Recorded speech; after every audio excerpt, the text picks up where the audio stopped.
What is going on, everyone? Vex30 here, coming in with my 2.02 patch overview.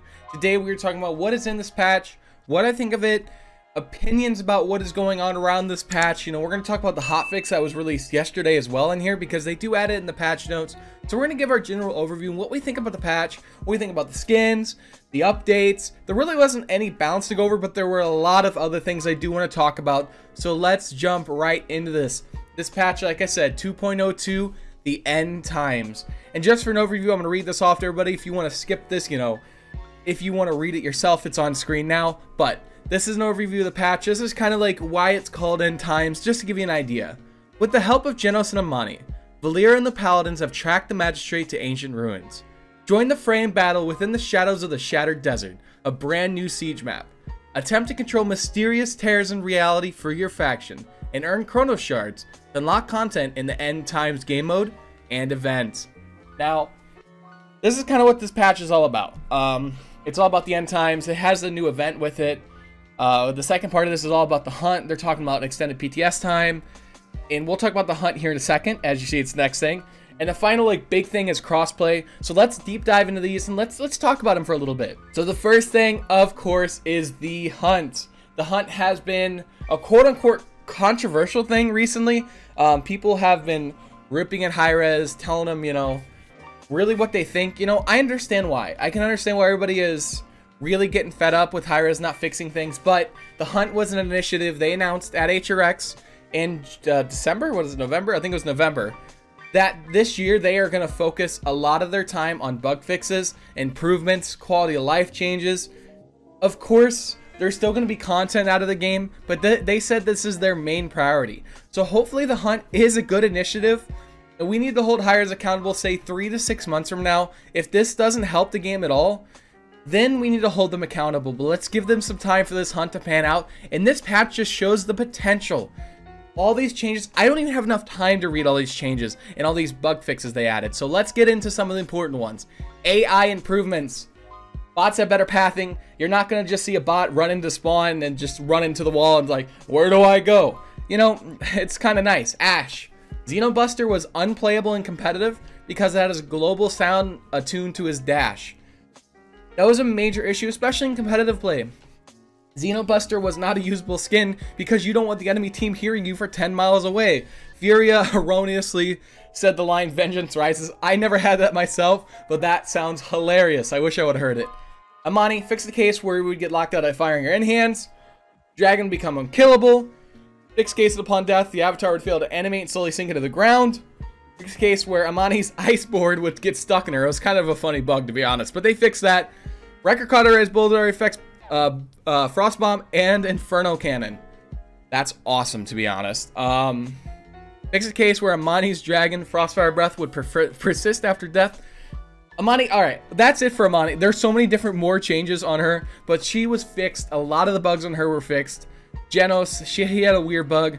Maeve, Sky, Strix, Terminus had a few fixes finally. Fixed an issue where Terminus would teleport back if Khan died to overpower, if he died to overpower. And fixed an issue where Terminus revived underground after his ultimate was hit by gold and Shatterfall weapons. Terminus was invisible and they fixed it. Now there still are more bugs on Terminus currently, but it is something they know about, they are working on. Terminus will get fixed over time. I don't think it's going to be immediate, but I hope to see him fixed or just removed. Removed would be I'd be fine with it, honestly, at this point. But Torvald they fixed an issue with because his protection was bugging. He'd like throw a protection on somebody without using the cooldown. There was something really weird about it. General bug fixes to ranked, increased descriptions, cleanups on the mounts, talents, abilities. Here's a list if you want to look at it. If you want to take a look at it yourselves, you can. But I'm going to keep scrolling. Just a bunch of general bug fixes. And on the hotfix, a couple of big ones to note. Xin does not clip anymore. This is going to help Xin's viability in the meta and bring him possibly back to playable. Because how many times he clipped on the maps he's usable on, or closer range maps, all you would do is clip the whole time. So this is going to help him 10 times. Fix an issue with Khan ult. Khan ult could ult CC players. We were in a scrim and I saw our Khan, I think Sephi, he was ulting. And then a Ruckus ults, and then he ults, and then he still grabs the Ruckus. And I was like, we were both like, what? How does that even happen? But there was a bug. It was a bug, and it's being fixed. Awesome. It was fixed, actually. All these right here in the hotfix notes are all in the game already. So, perfect. You know, all these are fixed now. Fixed an issue, real money purchases. You know, they're not trying to scam people.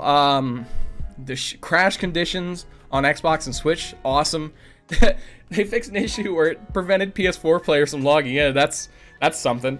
But there's a bunch of hotfixes. We want to read them. Go ahead. I can't go through all the fixes. There are so many.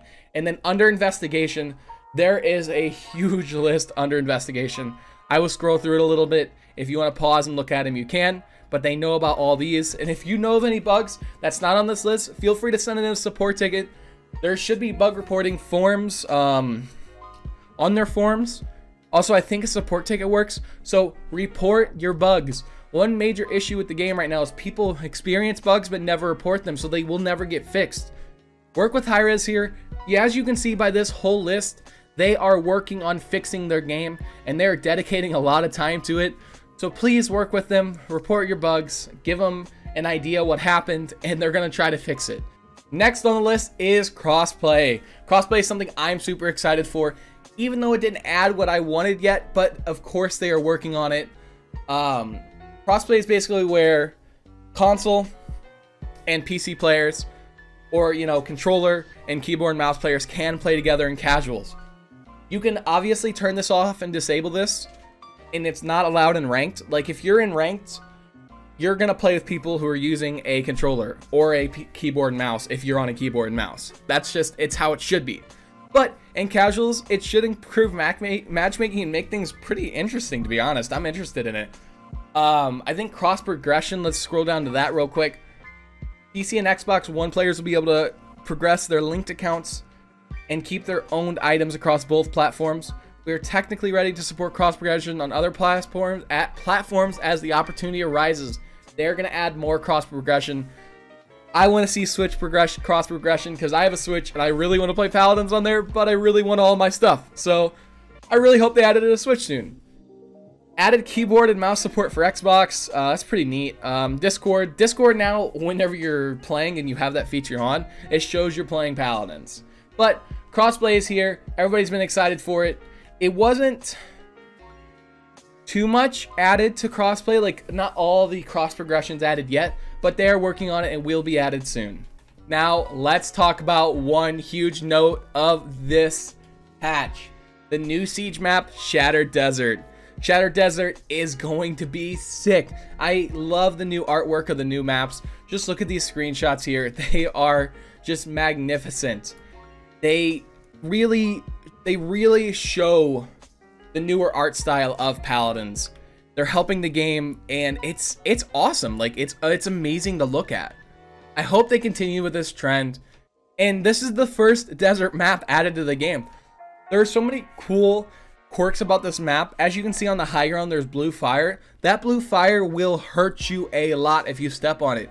So of course you can go up there, get a shot off, and then jump down, but you will take so much damage. This is, I guess, hi-rez's way of preventing people from going on top of things they shouldn't. Just say, hey, you can go up here if you want, but you're probably gonna die, you know.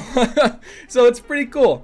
Here's another screenshot coming on one of the spawns. Oh my goodness, this looks so good. I'm so happy to finally have a desert map in the game. I've been waiting for one forever, honestly. Like, I was thinking the other week, like, what's missing from the maps? There's no deserts at all. And now we have this magical desert.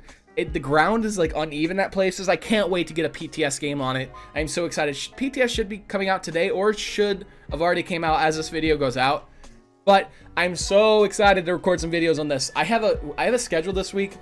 I'm keeping to, but if PTS comes out and I get to play on this map, I'm breaking that schedule to get a video on it. I'm just so hyped for it. And the final screenshot, it's a little bit of the upper side, some trees. It's just showing off the artwork of the map. It's amazing. Good job by hi-rez adding a second siege map in two patches, right? Warder's Gate just came out 2 patches ago, I think, and then now there's this map. So a bunch of siege maps being added. Nothing wrong with that, right? Next, let's talk about the new event, End Times. Just by this right here, you can see this sick Makoa skin, and it just gives you an idea where they're going with some of the art this patch and what it's all about. I'm gonna read through part of this. Again, if you don't want to hear me read it, you want to read it yourself, feel free to pause it. But a large tear in reality has appeared among the ruins of the shattered desert, disorienting the region in strange ways. Drawn to this anomaly, both Paladins and the Magistrate have sent their forces to claim its unknown power. Join the fray, as both factions battle in the all-new End Times game mode. Players will choose from a selection of either Paladins or Magistrate champions, as well as several neutral characters. Ownership of champions will not matter for this mode. Do your best to maintain control of the strange tear, but be aware that its unstable nature distorts the world in a new way wherever it relocates. Now, what they mean by that is when you're playing on the new map, when the portal spawns, you'll always, it's like a King of the Hill event, but each portal that spawns has a different thing tied to it. Anti-gravity, quick ults, I think. I didn't know what all of them were.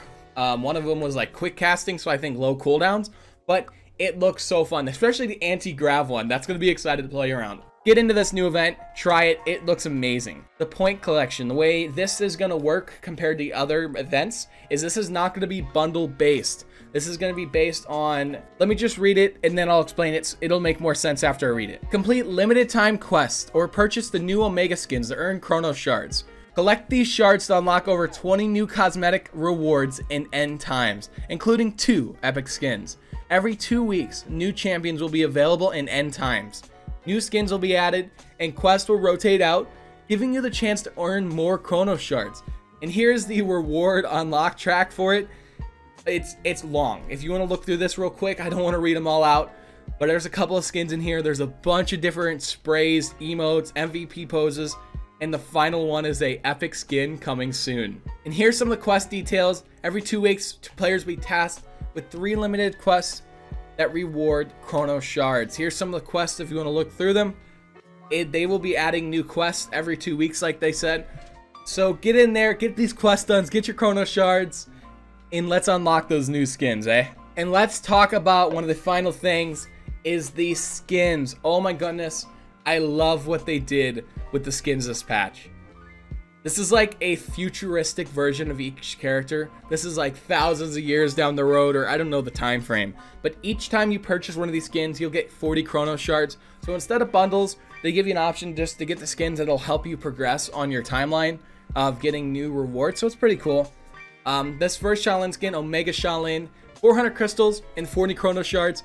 This skin looked sick. Whenever they showed it on the Twitch, the stream on Mixer, it looked amazing. The animations were great. The bow was awesome. The effects were awesome. The only complaint I had was whenever you planted, there's too many particles on the screen. But besides that, the skin was absolutely stunning. The next one is Omega Terminus. What is this thing? It looks like the Terminator. It's so cool. It changes your whole perspective on Terminus, to be honest. Again, 400 crystals, 40 Chrono Shards.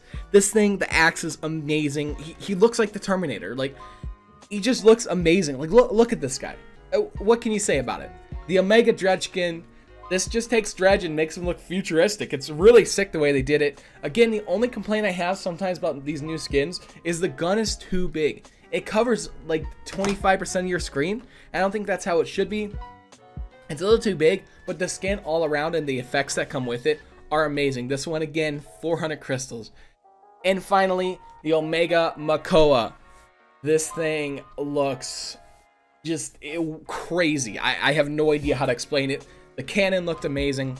Everything about these skins look awesome. As soon as you earn 120 Chrono Shards, you unlock the Omega Makoa. Oh, this skin is so good. Like the shell on the back has a bunch of hexes. And it just looks awesome. I'm so happy what they did with this skin, these skins, and the theme behind them. And a few smaller things to end this patch overview. There is a Senpai chest coming out. I assume it's gonna have like the Ronin Ash skin, because I know she has some Senpai voice lines. I have no idea what's gonna be in this chest, but it's gonna be added. They also said they're adding the Valentine's chest. I don't know if it's in here. No, it's not. They're adding the Valentine chest soon, closer to Valentine's Day, so expect that. And one skin that's added outside the event is Gentleman Genos. This skin is something I am going to be using. The gun looks so good. He just looks like a gentleman. I don't know. It's amazing. The gun's great. The artwork is amazing. His top hat is the best part. Some of the other things. There is a list of the Senpai chest. What's all in it? Ronin Ash, Helios, Academic Sky, Draco Drogos, Demon Slayer's in, Dragon Call Cassie, a title, a mistake, was a mistake. Oh wow, that's really toxic, hi-rez. Wow. You're calling people a mistake. Voice packs, Drogos General Sky's in, and 6 epic and rare emotes. And finally, last but not least, some balance changes incoming for Amani. Like I said, there was little to no balance changes, but there was one really good one when it comes to Amani. Fireball. Reduce charge time from 1.6 seconds to 1.2 seconds, but reduce the damage from 1100 to 1000.